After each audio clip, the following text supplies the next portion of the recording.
One of the saddest things about communication breakdown is that people emotionally withdraw long before the relationship, the partnership, or collaboration actually ends. And because it happens gradually, most people don't notice it while it's occurring. Communication still technically exists. People still speak, meetings still happen, and daily routines continue. But underneath the surface, something important starts disappearing. Openness shrinks. Conversations become more filtered. People stop raising issues while they're still manageable. And eventually, honesty starts feeling more exhausting than useful. That's where withdrawal begins. Not with explosive conflicts, but with discouragement.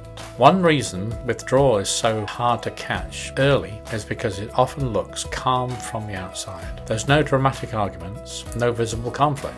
Instead, people become quieter, less expressive, less willing to work through tensions directly. Because conflict decreases, many people assume things are stabilizing.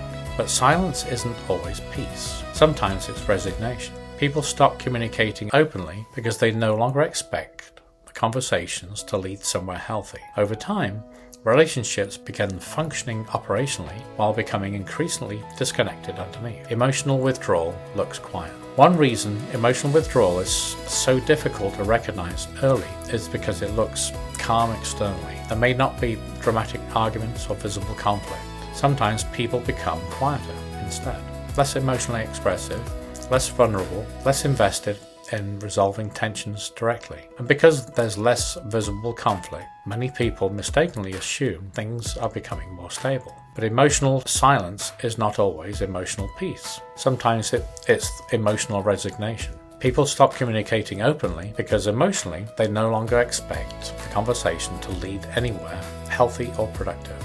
And over time, relationships can start functioning operationally while emotionally becoming increasingly disconnected underneath. Once someone disengages, rebuilding closeness is significantly harder than resolving the original issue would have been, because the problem is no longer just the disagreement. Now there's emotional exhaustion layered on top of it. People protect themselves, they invest vulnerability, they grow cautious with honesty because they've already experienced disappointment repeatedly. At that point, rebuilding trust requires more than solving a single issue. It requires building safety slowly, through consistent behavior over time, not through promises alone, but through follow-through. Reconnection becomes possible when people feel safe enough to be honest again, without anticipating defensiveness, punishment, or instability in return. That requires calm conversations, genuine accountability, and the willingness to listen without immediately protecting yourself. And one of the most underrated leadership skills is recognizing withdrawal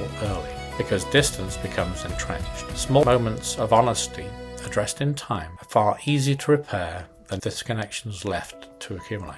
Relationships, teams, and partnerships rarely become distant overnight. Distance grows in the space where honesty stops feeling safe, productive, or worth the effort. And often, by time the disconnection becomes visible, it has already been building beneath the surface for a very long time. Comment below, what have you been avoiding that would actually change something? Don't forget to hit the like button, the bell for notifications, and subscribe to TIDAL Coach so you can join the community that's redefining what modern leadership looks like.